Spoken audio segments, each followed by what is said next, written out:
What is up, college sports fans, fellow members of Mountaineer Nation? This is Couz. Welcome to another edition of Couz's Corner, where I serve up college football and some college basketball content several times a week. If that content is for you, please hit that red subscribe button if you haven't yet. Please give me the like button if you like this video. Please share this with all your college sports loving friends. Let's get on with the show. Got a very special show for you. Was privileged and honored to sit down with West Virginia punter Tyler Sumpter. Talk to Tyler about his future plans, some projects he's working on that he's going to be introducing us to in the very near future, some he's already working on, and then also going to talk a little bit about why he chose to come to West Virginia, and also going to touch on the sensitive topic of what's going on with guys leaving the Mountaineer program in the transfer portal. Is there a problem within the locker room? I'm going to leave timestamps underneath in the description box if you want to skip to a certain part of the video, but I encourage you to watch the whole thing. I think you'll really appreciate Tyler and what he's working on and what he's trying to do, especially for the youth here in West Virginia. Also, recommend that you please follow Tyler on Twitter and on Instagram, all social media platforms, so that you can keep up with what he's got going on when he makes these big announcements about his projects, and try to support him any way you can. So here's my interview with West Virginia punter Tyler Sumpter.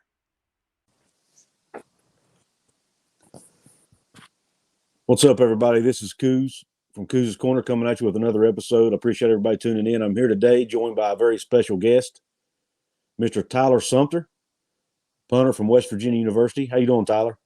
Good. Thank you for having me. Not a problem, man. I really appreciate you coming on. Yes, sir. Real quick, obviously, you're the punter, or we're the punter. I guess you're graduated now, or and have finished up your career at West Virginia. But let everybody know kind of what you got in the works from a football perspective, and then also any side projects you might have that might be working on. Yeah. So I feel like the ball game was just yesterday. It's crazy. Time is like moves like that, but just getting ready for pro day. Obviously, end of the month, March 29th. I'll be kicking for the scouts and the coaches that come and all that. But the draft, obviously, later in April, like about a month after our pro day.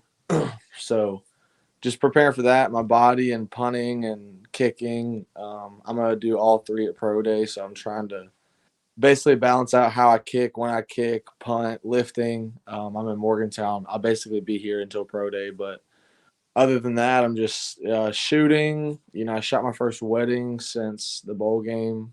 I got my podcast and my brand. That's about to launch. I'm literally supposed to launch it today. So at some point, I'm probably going to record a little video of me explaining what that's going to be. It's going to be really cool. It's for athletes. It's going to teach them a lot of different range of things that I feel like are needed that I didn't get and a lot of kids like me and younger need. So Right. that, and then just these highlight videos I've been doing, trying to keep that going. Got a lot of stuff coming actually. So I'm excited to see how that plays out, especially with the podcast. It's going to be the same name as the brand, but it's going to be like a branch of the brand is going to be a mental health podcast, like for athletes. Awesome, man. Going to provide a community for athletes to tell their stories and get help in whichever areas of mental health they may need, and basically provide a platform for people to connect the people across the country and use their stories to bond and get help and get education on mental health. And, I saw a real need for it throughout my time playing college, obviously. And they're just, they say they got resources for it, but we don't have resources for it. Not real resources. And I was like, well, since, no one's really else going to do it, I might as well just do it myself. I do have a psychology degree. I'm about to get my master's in communications. I did elementary ed also. My mom's a full-time counselor, has her doctorate and all this stuff. So I'm very educated in that department. And, I've also been through a lot of things just like a lot of people on the earth have been through. So wanted to create something to really help and change the culture around sports and athletics and help these young men and women of our country grow into, prosperous and good people. And I feel like I'm just really trying to help people, honestly. Right. That's man. That's great stuff. When you mention your brand, I assume you're talking about the Sump Did It brand. Is that accurate? So that is actually not accurate. I have a little something. Oh, I'm sorry. I have a little something up my sleeve. So that is like so there's like a few things. There's like my personal brand. That's kind of me. But it's also like my videos and kind of production stuff is Sump Did It. But the podcast Okay. brand is going to be based off that mental health psychology Okay. type of thing for athletes. And it's going to be dope. Nothing like it's ever existed. Okay. Cool. I Man. mentioned it to Pat McAfee a little bit. We've talked on the film and stuff like that, but I know he's looking forward to it, he said. And we're just gonna have different guests on from different, sports, different schools, talk about real issues in the sports community and athletes and try to educate them. But we're also gonna do some branding stuff, and the ins and outs of the brand is gonna be something very, like I said, helpful. It's gonna help people, educate them, give them resources, and it's all gonna be, I can do most of the work. And I'm going to announce there's some people that play sports out in the west side of the country that I met through sports, and everyone kind of in this thing that I'm launching is play sports. And I basically just pull together my resources, people I know, just my friends, and we kind of came together for a common goal. And I think we've come up with something very special, impactful, long term too. Awesome, man. I just want to create. I'm looking forward to that. I've never shared this with my viewers. This is probably something a little more personal, but I've never struggled with depression or any other than minor anxiety issues here and there that I think everybody deals with. But for whatever reason, I've always had a soft spot for mental health. I actually even considered going into counseling at one time in my life. Never did go down that road, but for whatever reason, stuff like that has always, I don't know, I've always been, I don't moved by that, I guess would be the right way to put it. Me, mental health, man, the biggest issue I see with mental health as an outsider is people don't actually physically see the mental health problem. So they don't think there's anything wrong with you. Yep. And they have a tendency to overlook it. I've even, a friend of mine has even dealt with depression, and, even his own family was like, just get over it, pull your bootstraps up and go on. You don't have anything to be depressed about. They don't understand it can be an actual illness, just like cancer or, anything else. And I don't know that people understand that. So the fact that you're doing this, man, is really admirable in my opinion. And I look forward to really seeing what you do with it, and the people you're able to help and impact through something like this. Yeah, it's going to be, I think there's a lot of complexities with mental health. I think a lot of people always think when they hear mental health, they think, oh, this person is just like sad, suicidal. Like there's so many more aspects of mental health. Right. It's your levels of motivation. It's your focus, how you can focus, what you can concentrate on. Basically, mental health is like your mind being 1,000 different places at once, but being able to focus and be happy and be healthy while you navigate through all those complexities. And I think that's what athletes struggle with, because we got to play in front of 80,000 people that attack us on social media. We have our girlfriends or girls or this what they think, or boys or boyfriends or what they think, and what our coaches think. But then we also have school, we have hobbies, we got families struggling back home, so there's like a million things, and they're all very important things, like, your education, your family, your sport, which is like your money maker, honestly, in today's society and how we're looked at as just tools to make money. People forget that we're real people. So bingo. I'm glad you said that, man, because there's been a real issue. I didn't mean to cut you off. Good. But there's been a real issue, and I've addressed it in a couple of my videos with our and we're not the only fan base that does this. It's a problem throughout sports, but because I'm a Mountaineer fan, I see it firsthand with Mountaineer fan base is the personal attacks of players, man, over a game, and it blows my mind. Look, I get frustrated just like any fan does, and I've even put stuff on Facebook I regretted, but I have never personally attacked a player like I've seen here in the last few years, man. It's mind-boggling to me how someone can actually think that that's okay. I think, Yeah, both my family, like both sides of my family, grew up in West Virginia. 100, it's like an hour from Morgantown. Yeah. Okay. Coal miner grandfather, other grandfather, World War II vet, like very West Virginia, as West Virginia as it gets. I'll be honest, as West Virginia as it gets. So I grew up watching, everything. So I grew up a fan, whole family's fans. Like it's crazy. So I obviously know that that's all they have. Um, so I think that is obviously why they're very passionate about it. But I think, I think what I'm creating with my brand and everything, I think because we're doing some stuff in the local communities of West Virginia, but we're also working with like NFL athletes. So Awesome. the goal is to basically bridge everybody together and see that, like, look, this random guy in West Virginia is just like Garrett Green. At the end of the day, we're all the same. We want love, life, and happiness. So I think we can all bond and reach like a common middle ground of, humanity of each other with this whole mental health thing and seeing different perspectives. I feel like if a guy on Twitter might attack someone for a bad throw or this or that, or let's say a missed kick, for example. Well, if I had a 10-minute conversation with him and explain to him what all goes into it, at the end of that 10-minute conversation, he gains all that perspective of what I go through and this and that, and Hmm. how it is and this and that. Hearing people scream at you and pads on and 1.2 seconds to catch the ball and kick it 60 yards down the field. Like, I feel like a lot of people are like, dang, man, I probably shouldn't have put that on Twitter then, you know? Yeah. So, plus, I mean, I think everyone also got to realize that life is just hard in general. No one's perfect. And, um, I think a lot of beautiful things are going to come out of what I'm launching, but it's cool because, I mean, I'll go play in front of 80,000 people. And then just Sunday or Saturday, I went and worked this camp with a good friend of mine. And we were basically just working with like elementary to high school level specialists in the state of West Virginia. Hmm. These kids come out and we train and take pictures with them after, and just like probably my personal favorite way to give back to like the younger generation. Yeah. And so we're doing some more stuff like that. That's going to be a thing that we grow, like football camps and exposure for West Virginia talent, and I want to continue to develop that. That's going to also be something else that I'm doing in the future with my brand and stuff. um, so yeah, we got a lot of stuff coming up. I'm just Awesome. trying to use my platform. I see a lot of athletes that do it, but I want to do it big.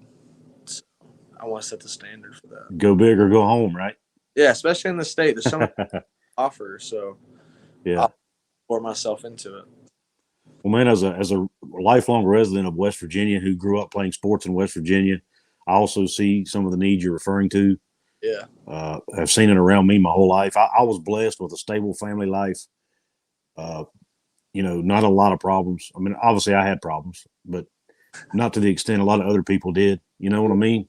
yes, sir. So I grew up with a lot of kids and see, and it's gotten even worse now. Now that I'm a parent and have kids of my own, I see it's even worse now than it was back then.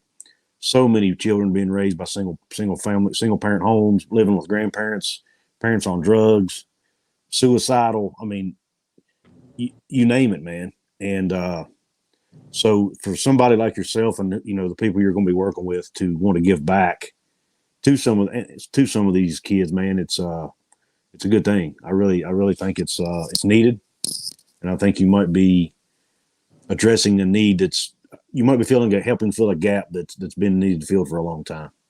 Yeah, I mean, you just get to the kids young, and then they see the opportunity that you can, make your family proud and do Yeah, things sports and have fun, but you can also better right, yourself, get education, start a business, meet people, travel the world. You can literally just through a ball. I mean, literally through this thing right here, you right. accomplish all your dreams, and you can help, meet people and do all this types of stuff, and that'll also help the kids stay out of trouble. And I'd rather them be around a football coach and get yelled at than them just be at home getting yelled at by someone else and they're not, there's other things to get into. Yeah, Um, there's another thing too. I want to like coaching, and I mean, all of this is, I'm doing communications for a master's. So basically, I basically have studied how people interact with each other and the mental health dynamic within all that, and then how people communicate, and basically training coaches to be able to communicate in a way that is the most effective for the player's safety, health, and mindfulness, and also keeps them an elite athlete, working hard, growing on the field, without being like, what the F, what the F, what the F? Yeah. Because that's what I'm used to, and that's, Yeah. To speak on some other things just within Right. sports in general. But I think there's just things like that, and I think my brand, once it grows into the size and magnitude that my vision has set for it throughout the podcast and athletes we work with, and basically, fans can go on there and buy merch of their favorite player, and we're going to do all types of cool stuff. But I think this will, in a way, bring a level of humanity back into sports, because right now it's a joke. I'll be honest. Yeah. And I think and I don't know about you, but I think the pandemic has made it worse. Yeah, I think the people in power of the sports forget that the sport can't exist without the players. So at the end of the day, I think it's a bunch of power-hungry people with egos, and I'm trying to bring humanity back to sports. Obviously, the world too, but Right. No, but you're doing it through sports, and that's one of the reasons I love sports, man, is because it does give people the opportunity not only to learn a lot of life lessons, but to give back. Like yourself. mm-hmm. I want to dive right in. First off, before I dive into the next topic, I want to ask everybody, go check Tyler out on Twitter. He's at Sump Did It. His handle's at the bottom of the screen.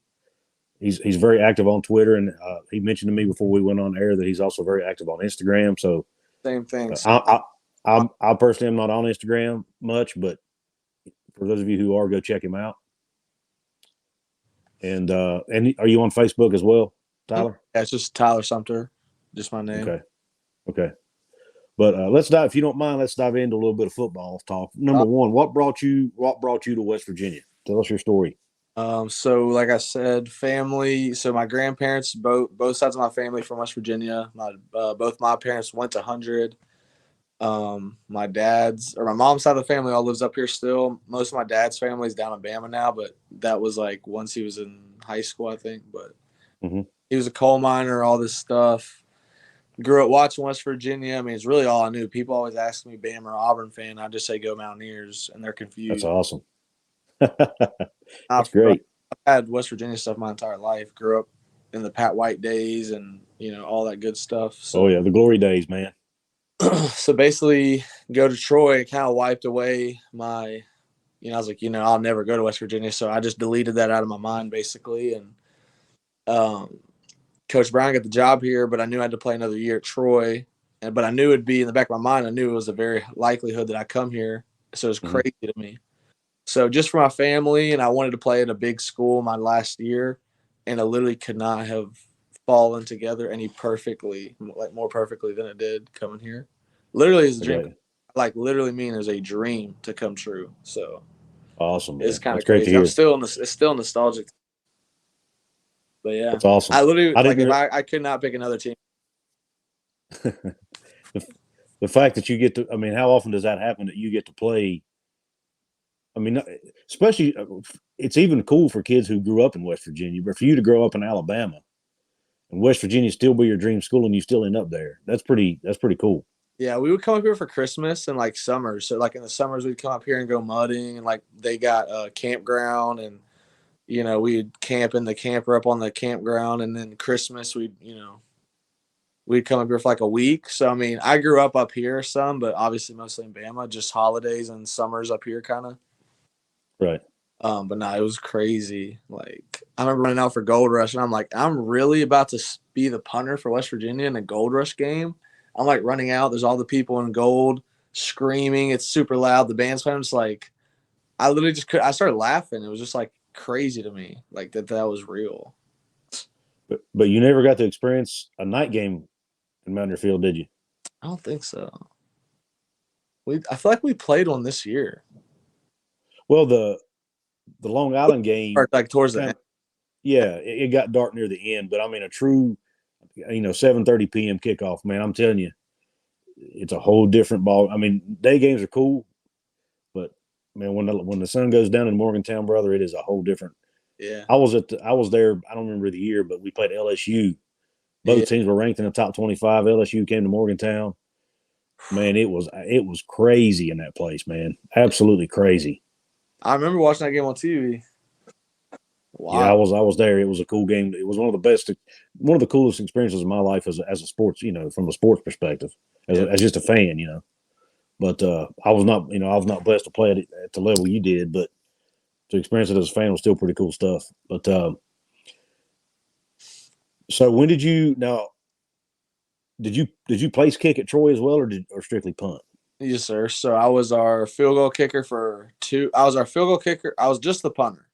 So I redshirted, punter. About halfway through this season, our field goal kicker got hurt, and then the freshman kind of struggled. So I basically got thrown in the fire as a redshirt freshman. But I'd been punting, and I've been punting really well. So I was like confident in my abilities. And I did all three in camp, but since I was the punter, Coach Brown kind of basically wanted me to back off of the field goal thing, but he knew in the back of his mind like that I could do it. So I ended up finishing the year. I only missed one field goal that year. We won a conference championship, and so after that, I basically was a 3-year starter. I kicked field goals and punted, and was all conference at both positions the next 2 years. Like I was like second team kicker, I think, and third team punter. Right. I just kept that up my whole career there. And then I got to West Virginia, and that's when I just kind of started punting. He said I could, compete for the kicking jobs, but I was cool with Staley, and I didn't really want it to be weird. And, I know in the league you usually just do one. So, I kicked a few field goals towards the end of that season in COVID year. I was had two, and then in the bowl game, I think I missed one and made one. And then this past season, I just punted. Don't want to get into that also.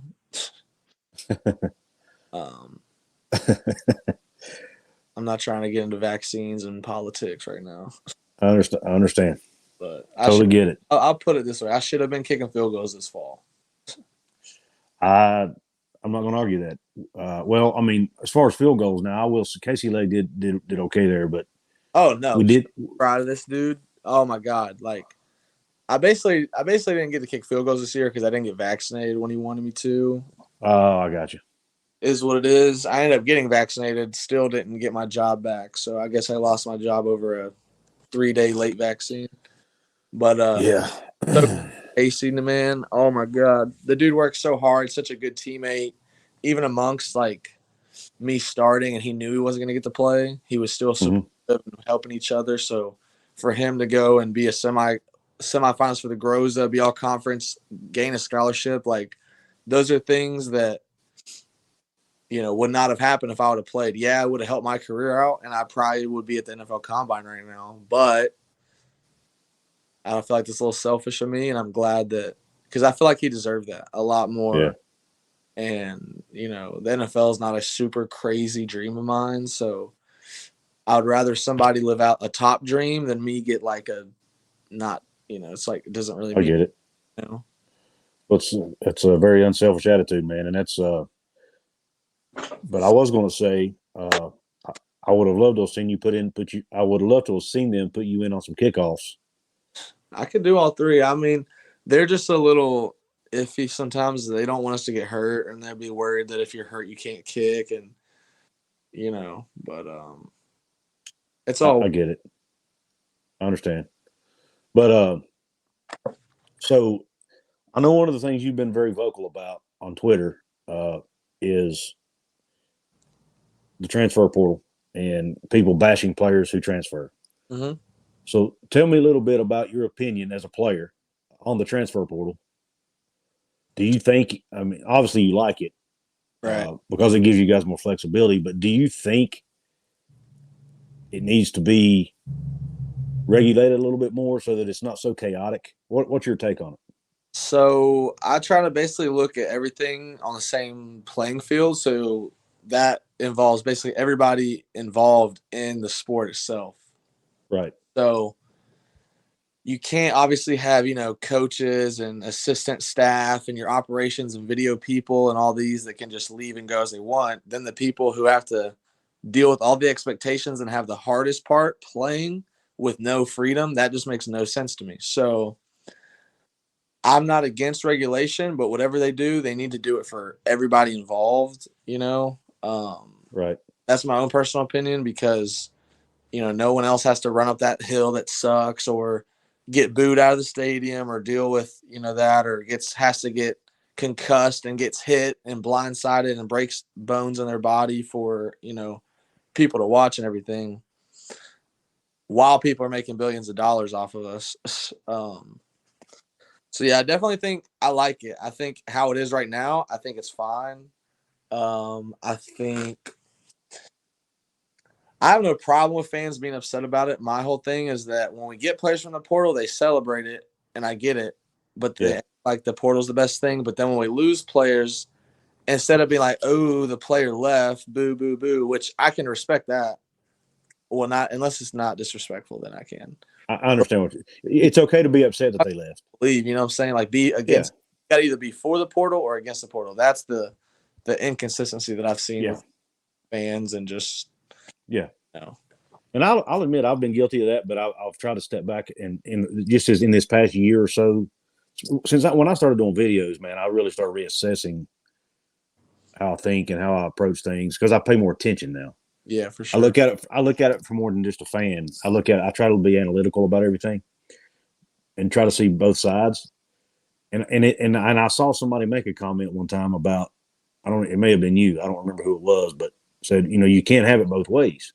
Yeah, it was probably me. And West Virginia is one of the programs we've benefited from transfers, man, as much as any team out there in the past several years. I mean, you're a transfer. Yeah, Tony. We've had Tony Fields, Will Greer. A lot of our players, Scotty Young. Scotty Young, yeah.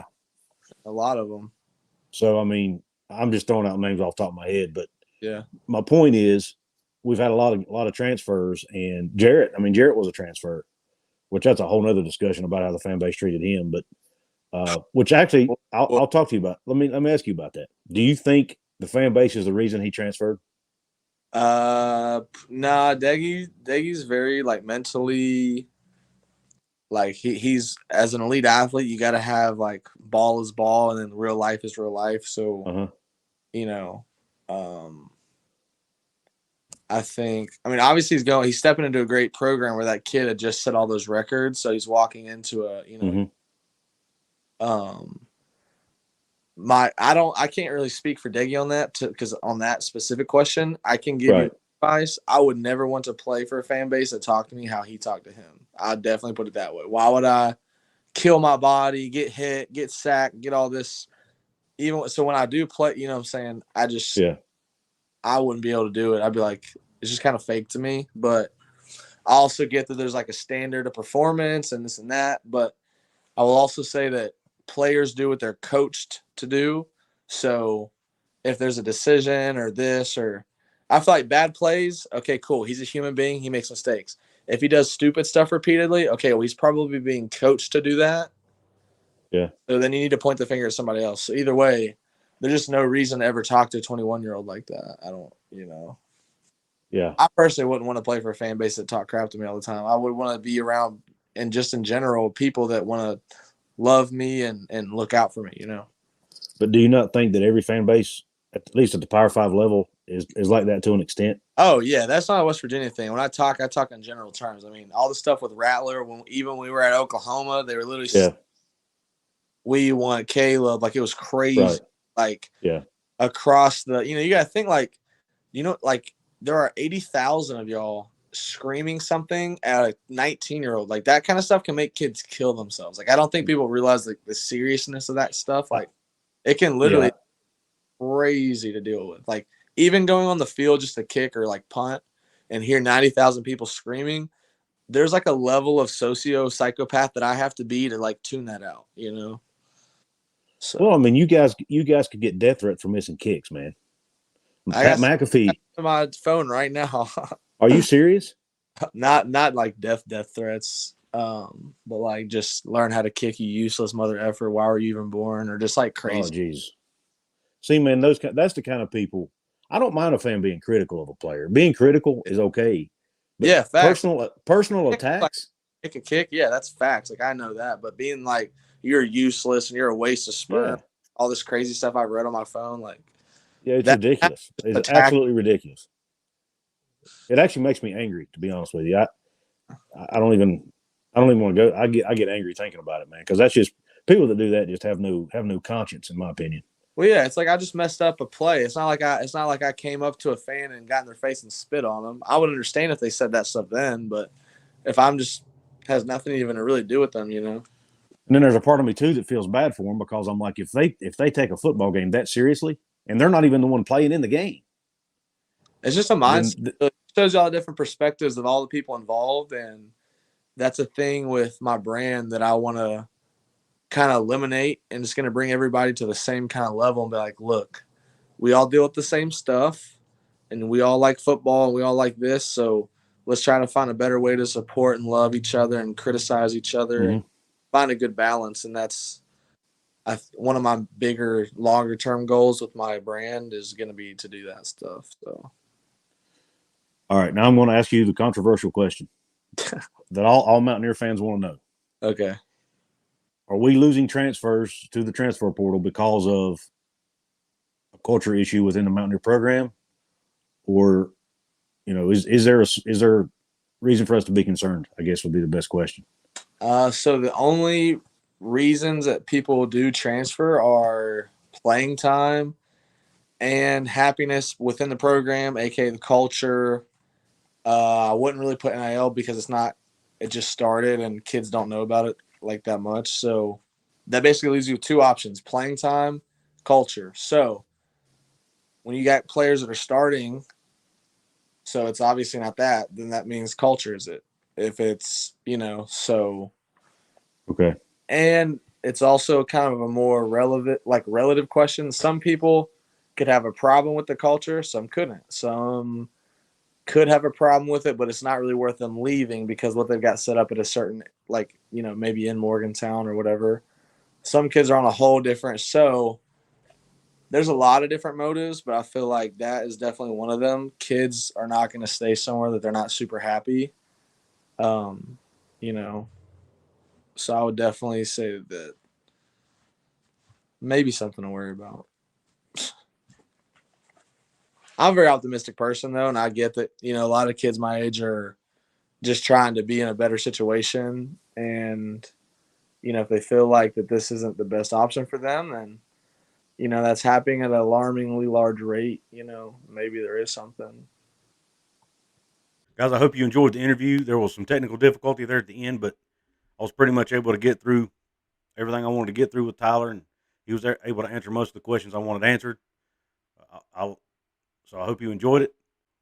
Once again, I ask that you please follow Tyler on social media. Please wish him luck in his attempt to make the NFL and also in his other endeavors.